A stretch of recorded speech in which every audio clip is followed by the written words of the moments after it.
ኢትዮጵያ የታሪክ ሀገር ብቻ ሳትሆን አሁንም በታሪክ ሊሰሩ የሚችሉ እንደ ዶክተር ያዕቆብ ኃይለ ማርያም ያሏት ሀገር ስለሆነች እኔ በጣም ኢትዮጵያ አሁንም እኮራባታለሁ እና በህጉም በእውቀቱም ኢትዮጵያን እያገለገሉ ስለሆነ ለጥረቶ በጣም አመሰግናለሁ። ወደፊትም በዚህ ጥረቶ እንደሚቀጥሉ በጣም እተማመናለሁ እና እንኳን ደህና መጡ ወደ ራስ አሉላ አባነጋሩ ማለት ማይኩን ዘዴት ለቃለሁ። አመሰግናለሁ በለሳት ዶክተር ያዕቆብ እንኳን በሰላም እንደገና በድጋሚ እንኳን ሰላም መጡላለሁ። ያው ሙዚቃውም ተገቢ የሆነ እርሶን የሚመጥን ነው ብለን ተስፋ እናደርጋለንና በዛ ስንጀምር ስለ ሙዚቃው ስለ አገር ያለውትን ሐሳብም በዛ መጀመር ይቻላል። እንኳን ደህና መጡ። እግዚአብሔር ይስጥልኝ። በእውነት በጣም አመሰግናለሁ።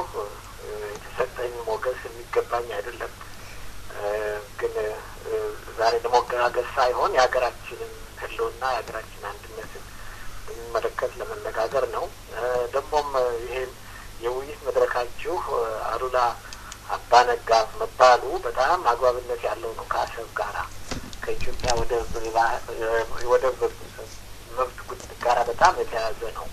በ1885 ዓመተ ምህረት ራስ አሉላ ከአጼ ኃይለ ሥላሴ አጼ ዮሐንስ ከእንግሊዞች ጋር በገቡት ህይወት በሚባል ውል መሰረት እንግሊዞች በሱዳኖች ተከበው ሊያልቁ ሲሉ ራስ አሉላ ሄደው አስለቀቋቸው እና ለዚህም ደግሞ እንግሊዞችን በማስለቀቃቸው ምጽዋ እና ሰሜን ኤርትራን በሙሉ ወደ ኢትዮጵያ እንዲታጠፍ እንግሊዞች ቃል ገብተው ነበር። ያንን ቃል ራስ አሉላ ጠብቀው እነኚህ ማህዲስቶችን ሄደው በመግደላቸው በመውጋታቸው ነው እንጂ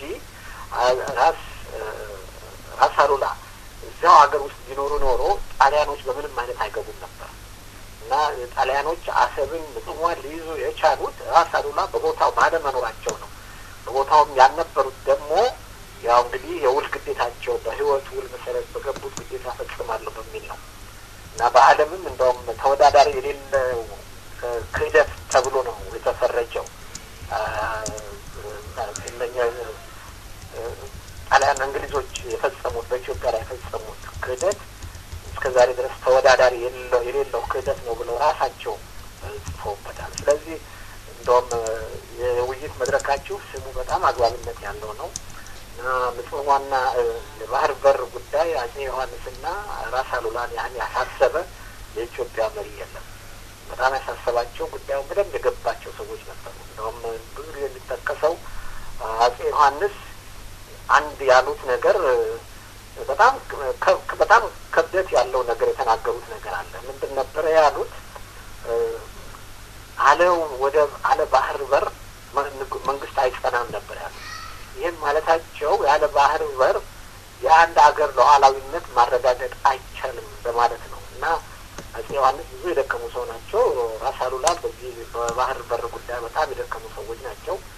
ግን ራስ አሉላ በአካባቢ ባለመኖራቸው ነው እንጂ ከዛ በፊት በተደጋጋሚ ጣሊያኖቹን እንዳሸነፉት አሁንም ምጽዋን እንዳይዙ ሊከላከሉ ይችሉ ነበር።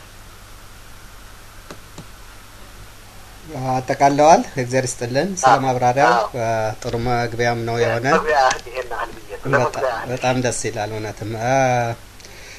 ዶክተር ያዕቆብ ኃይለማርያም ያው ጥሪያችንን አክብረው በራስ አሉላ አባነጋ ቃለ መጠይቅ ለማድረግ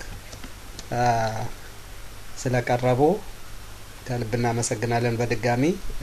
እስቲ ወደ ውይይታችን ለመግባት ያህል ስለ ራስዎ አጠር ባለ ማብራሪያ ቢሰጡ፣ የት እንደተማሩ እና እድገቶ በተመለከተ።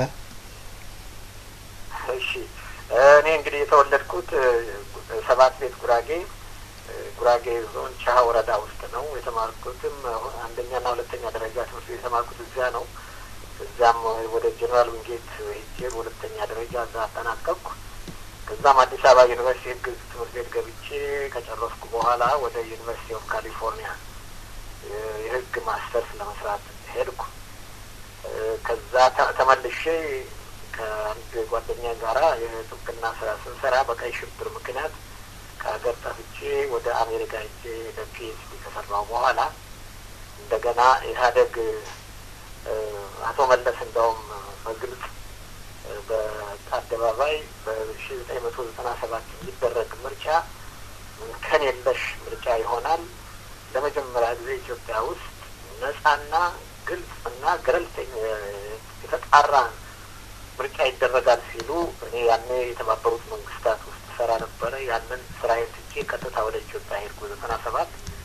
እዛ ምርጫው ጉራጌ ውስጥ ምርጫ ተወዳድሬ አሸንፌ ነበረ። እንግዲህ ከዚያ በኋላ የሆነው ሁላችንም እናውቀዋለን። እኛም አሸናፊ ፓርቲ የነበርነውም ምርጫም አልገባንም። ከዚያ በኋላ ነገሮች ሁሉ እየተበላሹ እንደሄዱ ሁላችንም ታውቁት ነው እና ከዚያም እኔ ትንሽ ዩናይትድ ኔሽንስም የተባበሩት መንግስታት በሩዋንዳ የተቋቋመው ፍርድ ቤት አቃቤ ሕግ ሆኜ ሰርቻለሁ። እዚያም ወደ ዩናይትድ ኔሽንስ በናይጄሪያና ካሜሩን መካከል በነበረው የወሰን ጭቅጭቅ ምክንያት የህግ አማካሪ ሆኜ ስሰራ ነው አቶ መለስ የተናገሩትን ሰምቼ ስራዬን ለቄ ወደ ኢትዮጵያ ተመለስኩ። በጣም ደስ የሚል ህይወት ታሪክ ነው። የፖለቲካ ተሳትፎን በተመለከተ ጠቀስ አድርገውታልና ከልጅነት እስከ እውቀት የነበረውት ስለ ሀገር የሚደክሙት አሁንም በብዙ ህዝብ ይታወቃል። ግን እስቲ የፖለቲካ ተሳትፎን በተመለከተ አሁን ምን እየሰሩ እንዳለ በፖለቲካ ተሳትፎ መግለጫ ቢያቀርቡልን። አሁን በእውነት የማንም ፓርቲ አባል አይደለሁም። ከቅንጅት በኋላ ቅንጅት ከፈረሰ በኋላ እንግዲህ ወደ አንድነት ፓርቲ የሚል አንድ ፓርቲ አቋቋምን። ከዛ ከቅንጅት በኋላ ያ በአንድነት ፓርቲ ተከፋፈለ። በመሀሉ ብዙ ጭቅጭቅ እና መጥፎ ነገሮች እየተከሰቱ ሄዱ። በጊዜው ሊቀመንበሩ አበበ ብርቱካን ነበረች። ብርቱካንም እያለች ነገሩ በጣም አስቸጋሪ እየሆነ ሄደ። እኔ ከዚያ በኋላ ከፓርቲው ሪዛይን አድርጌያለሁ። አሁን እንግዲህ አንዳንድ ፓርቲዎች አንዳንድ ትምህርት በመስጠት ንግግር በማድረግ እሳተፋለሁ። ቃለ ምልልሶች ቮይስ ኦፍ አሜሪካም ሆነ እንደዚሁ እንደናንተ አይነትም እንደዚሁ እንዲህ አይነት በግሌ ይሳተፋለሁ እንጂ የትኛውም የፖለቲካ ቡድን አይደለሁም፣ አባል አይደለሁም። የፖለቲካ ፓርቲዎች በእውነቱ ውህደት በፈጠሩ ጊዜ እርስ በርስ መናቆር ሲቀር እኔ ፓርቲ አባል ለመሆንም ፈቃደኛ እሆናለሁ እና በሀገራችን አሁን እንግዲህ ያለው ሁኔታ ይሄ ነው እና እኔ በተቻለ መጠን የግድ ፓርቲ አባል መሆንም ሳያስፈልግ ለሀገር ውስጥ ለሀገር የሚደረጉ ነገሮች ሊኖሩ ይችላሉ እና በዛ አካባቢ እሳተፋለሁ የሚል እምነት አለኝ። እስቲ አሁን ጠቀስ እንዳደረጉት የፖለቲካ ተሳትፎ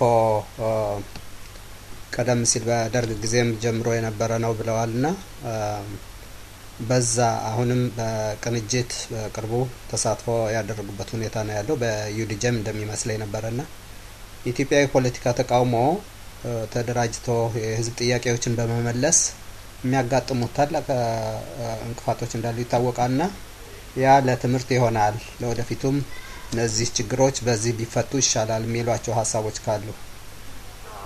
አሁን እንግዲህ መቼም ያው ሁላችንም እንደምናውቀው የፖለቲካ ፓርቲዎች የተቃዋሚ ፖለቲካ ፓርቲዎች ህብረት ማግኘት አልተቻለም። ቅንጅት ለትንሽ ጊዜ ነው ብልጭ ብሎ ነው የጠፋው ማለት ይቻላል።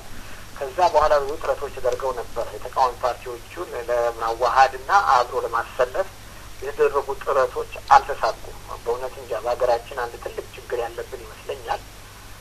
ብዙ ጊዜ የምለው ነገር አለ። እያንዳንዱ ኢትዮጵያዊ ትንንሽ ዘውድ ኪሱ ውስጥ ይዞ ይዞራል እላለሁ። ይሄ ምን ማለት ነው? እንጃ እንደው ከባህላችንም ጋር የተያያዘ ከታሪካችንም ጋር የተያያዘ ነገር ሊሆን ይችላል። ኢትዮጵያውያን ስንባል የስልጣን ነገር ከሁሉ ነገር በፊት አድርገን ነው የምናየው። እነኚህ ተቃዋሚ ፓርቲዎች ያፈረካከታቸው የስልጣን ሽሚያ ነው፣ ሌላ ነገር አይደለም። የፓርቲ ስልጣን ደግሞ ይህን ስልጣንም አይደለም።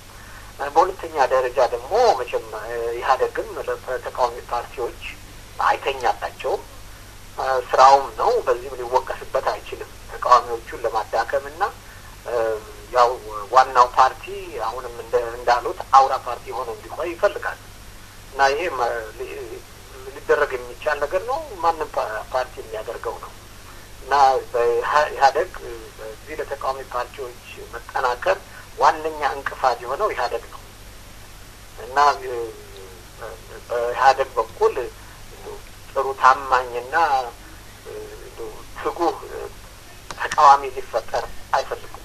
በተደጋጋሚ አቶ መለስ ብዙ ጊዜ የሚሉት ነገር አለ። ይኸውም እኛ ጠንካራ ፓርቲ ጠንካራ ተቃዋሚ ፓርቲ እንዲኖር እንፈልጋለን ይላሉ። ግን ይሄ ከልባቸው እንዳልሆነ ግልጽ ነው። ምክንያቱም ተቃዋሚ ፓርቲዎች ብቅ ባሉ ጊዜ ሁሉ በየጊዜው ራሳቸው እየተመቱ እየተኮላሹ ነው የወደቁት እና ለውድቀታቸውና ለጥፋታቸው ደግሞ ዋነኛው ምክንያት ኢህአዴግ ነው።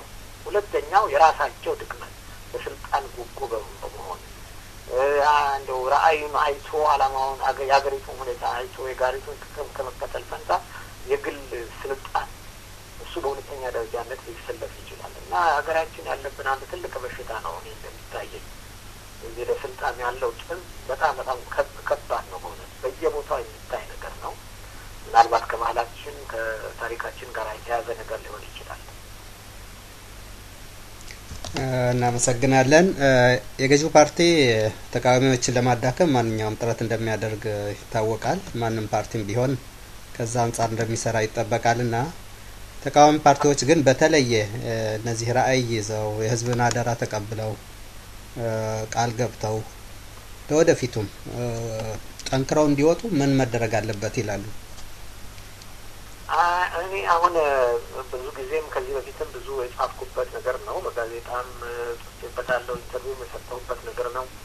አሁን በሀገራችን ፖለቲካው የሚሽከረከረው በ60ዎቹና በ70ዎቹ ባሉ ሰዎች ነው።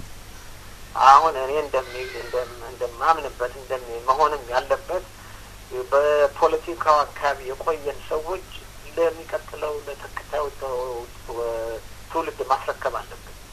ብዙዎቻችን በእውነት አሁን መሬት ላራሹ የሚለው መፈክር ይዘን ሰላማዊ ሰልፍ ያደረግነው እኔ በዚያን ጊዜ የተማሪዎች ዩኒቨርሲቲ ተማሪዎች ፕሬዚደንት ነበርኩ። 42 ዓመት የዛሬ 42 ዓመት እና ያን 42 ዓመት አልተቀያየርንም። በመኢሶንም ሆነ በኢህአፓም ሆነ ከዚያም በኋላ በፖለቲካው ላይ ተንሳፎ ያለው የድሮ ጄኔሬሽን ነው እና የድሮ ጄኔሬሽን ደግሞ በማርክሲዝም እኛ ጥርሳችን የፖለቲካ ጥርሳችን የነቀል ነው በማርክሲዝም ሌኒኒዝም ነው። አሁን ማርክሲዝም ሌኒኒዝም የለም። ስለዚህ አዲስ ትውልድ መተካት አለበት። ይህ እንደውም በእናንተም በኩል እናንተም ይሄ ፓልቶኩም በኩል ይህንን እንደውም እንድታተኩሩበት ይገባል። ሀገራችን በእውነት አሁን በመሪዎቹ ደረጃ ስማቸውን በጠቅስላችሁ በሙሉ ከ60 በላይ ነው ያለው እና ደግሞም በተለይ በተለየ አይዲዮሎጂካል ፍሬምወርክ ያደግን ሰዎች ነን። አሁን ጊዜው ሌላ ነው እና አዳዲስ ወጣቶች ኢትዮጵያ ወላድ በድባብ ትሄድ ይባላል። ምንም ችግር የለም፣ የወጣት ችግር የለብንም። የኢትዮጵያ ወጣቶች ሁሉ ጊዜ በጣም አንጸባራቂና አስደሳች ታሪክ አላቸው። አሁን ያንን ታሪካቸው ሊደግሙ ይችላሉ እና ወጣቶች ወደፊት ብቅ ብለው ይህንን ቦታውን መረከብና እኛ እድሜያችን የገፋ በዛ ላይ ብዙ የቆየን ሰዎች ወደ ኋላ ሆነን ልንመክራቸው፣ ልናስተምራቸው የምናውቀው ኤክስፒሪየንሳችን ልናካፍላቸው እንችላለን እና ይሄ የኢትዮጵያ የፖለቲካ የተቃዋሚ ፖለቲካዎች ችግር እኔ በእኔ እንደሚመስለኝ ሊፈታ የሚችለው አዲስ ጄኔሬሽን ሲተካ ነው። ላይ ያለነው ጄኔሬሽን አሁን በፖለቲካው አካባቢ ስንሳተፍ የነበርን ሰዎች አንደኛ እንደውም ተቆሳስለናል፣ እርስ በርሳችን ተጣልተናል።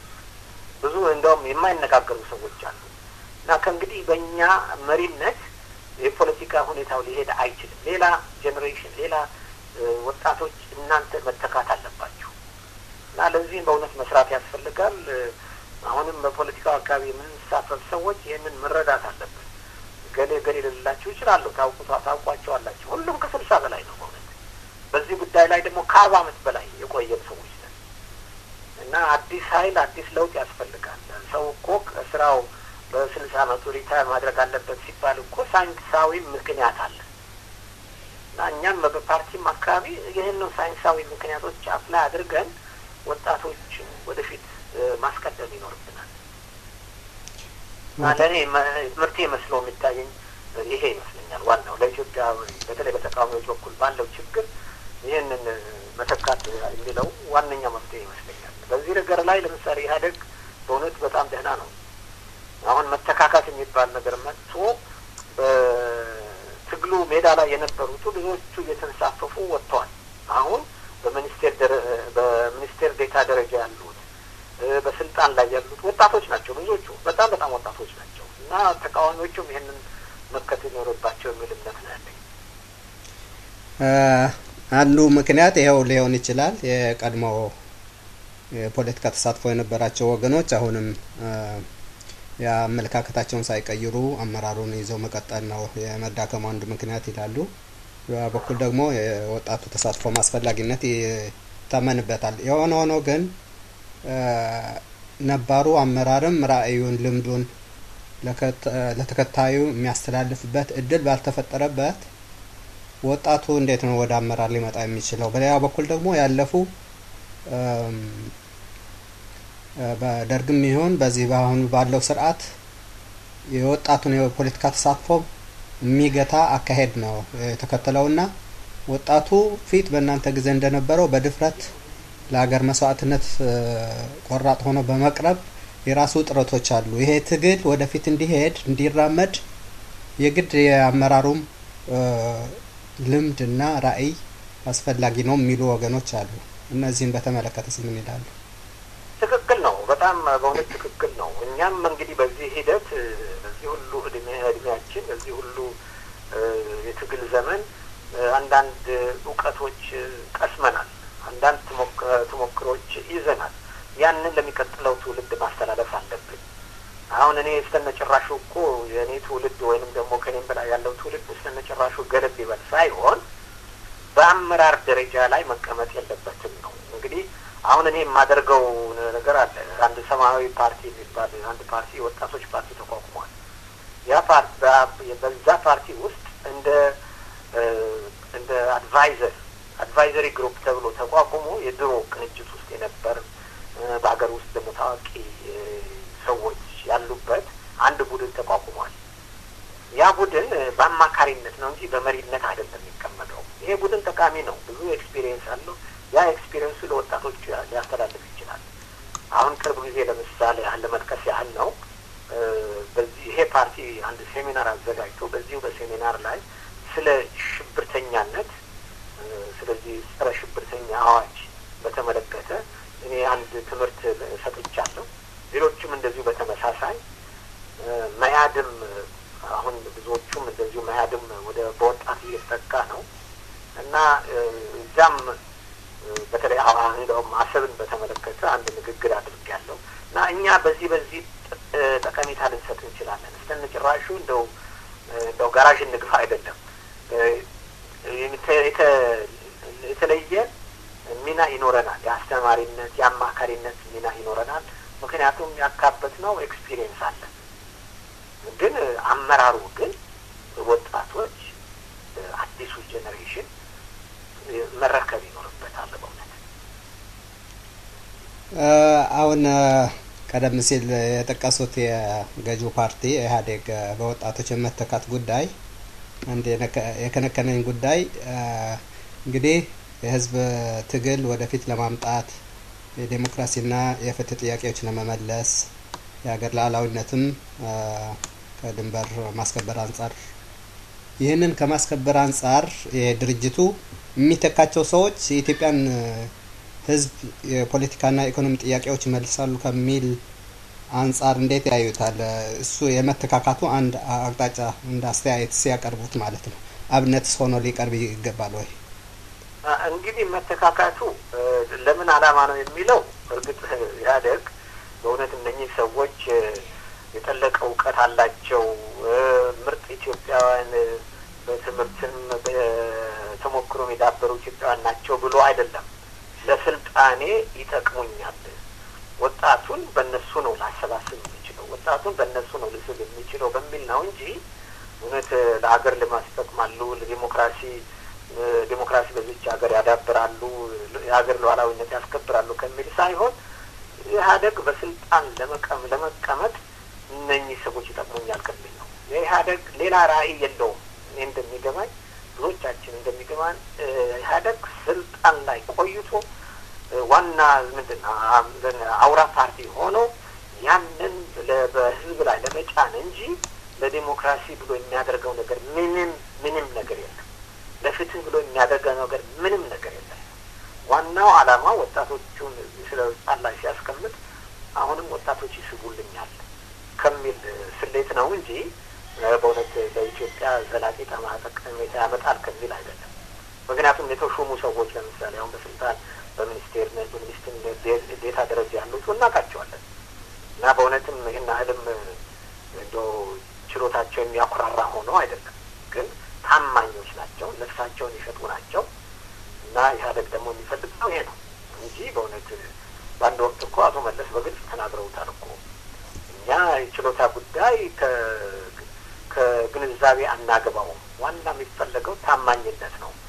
ታማኝ ከሆነ ከስሩ ሌላ የተማረ ሰው እናደርግለታለን ብለዋል በግልጽ መንዲዋል በዚሁ ቋንቋ እና እኔ መተካካቱ የሚያደርጉት ፊት እንዳልኩት እንጃ የተሳሳተ መልእክት ልኬ እንደሆነ ነው እንጂ መተካካቱ ለስልጣን ለማቆየት እንጂ በእውነት አሁን ጥሩ አድርገህ እንደገለጽከው የሀገር ሉዓላዊነት ወይንም ዴሞክራሲ ለማስፈን ወይንም ፍትህ ለማስፈን ይረዳሉ ከሚል አይደለም እና የኢህአዴግ ዋናው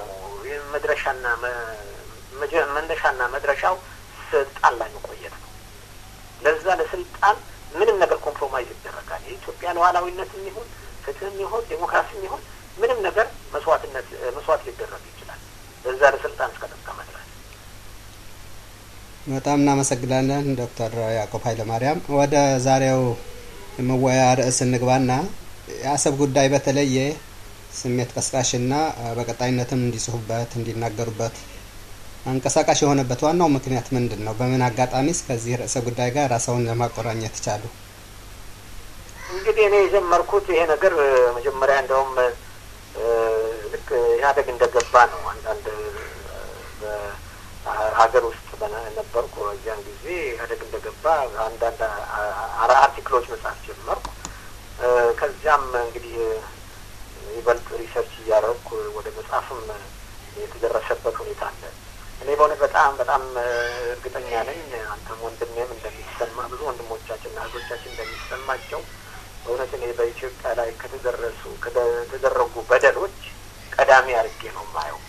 ከማይጨው ጦርነትን ይሁን ከአድዋ ጦርነትን በላይ እነኚህን ጦርነቶች አሸንፈን ነፍሳቸውን በመንግስተ ሰማያት የሚኖረው አያቶቻችን አባቶቻችን የኢትዮጵያን ሕልውና አስጠብቀዋል፣ ክብሯን አስጠብቀዋል። አሁን በጣም መጥፎ ሁኔታ ልንመለስበት በጣም አዳጋች የሆነ ሁኔታ ተፈጥሮብናል። ደግሞ ሁላችሁም ልትገነዘቡ እንደምትችሉት የአሰብ ጉዳይ ባህር በር ጉዳይ እኮ የኢኮኖሚ ጉዳይ አይደለም። ኢኮኖሚም ቢሆን ቀላል ነው ማለት አይደለም። በቀን ሰሞን እንደውም አጣርቻለሁ። ካፒታል የሚባል አንድ ጋዜጣ አለ። ከዛ ጋዜጣ ኤዲተር እንደተነገረኝ በቀን $6 ሚሊዮን ነው የምንከፍለው። እንግዲህ በኢኮኖሚ በኩል ያለውን ጫና ይሁን ከኢኮኖሚውም በላይ ደግሞ ለህልውናችን ለሉዓላዊነታችን በጣም ወሳኝ የሆነ ነገር ነው። ሁላችንም እንደምንረዳው ኢትዮጵያ በጣም እንጃኔ ከኢትዮጵያ የባሰ አደገኛ ገደል ላይ ያለ አገር ያለ አይመስለኝም። የጠላቶቻችን ብዛት፣ በጠላቶቻችን መከበባችን ለእኛ እኮ ሁሉም ውድቀታችንና ሞታችን ነው የሚፈልገው። እንደውም አንዳንድ አፍሪካ ሀገሮች ሳይቀሩ ሌሎቹን ታውቋቸዋላችሁ፣ መጥራትም አስፈላጊ አይደለም። እና እንደውም በአንድ ወቅት እኮ ስቴት ዲፓርትመንት አንድ ዶኪመንት ነበር፣ እዛ መጽሐፍ ውስጥ ተገሸዋለሁ። ያ ዶኪመንት ኢትዮጵያ በጣም ትልቅ ሀገር ስለሆነች ለአካባቢው ሰላም ስጋት ስለምትፈጥር ወደ 5 ሀገር ብትከፋፈል ከሀገሮቹ ከአካባቢው ካሉ ሀገሮች በቁጥር ትመጣጠናለች። ስለዚህ ኢትዮጵያ ወደዛ መከፋፈል አለባት ሲባል በሀሳቡ ከተስማሙት ሰዎች አንዱ አቶ መለስ ነበሩ። እና እኛ በጣም ለጠላት የተጋለጥን ህዝቦች ነን። ሁሉም እንደምታውቁት በታሪክ እንዳነበባችሁት ሁሉ ጊዜ የተወረርነው ደግሞ በሰሜኑ ግዛታችን ነው፣ በሰሜኑ በኩል ነው፣ በቀይ ባህር በኩል ነው። እና በኢትዮጵያ በጣም የሚያሳስበኝ እና በጣም የሚያሳዝነኝ ጉዳይ የአሰብን ያህል የሚቆጠቁጠኝ ጉዳይ የለም።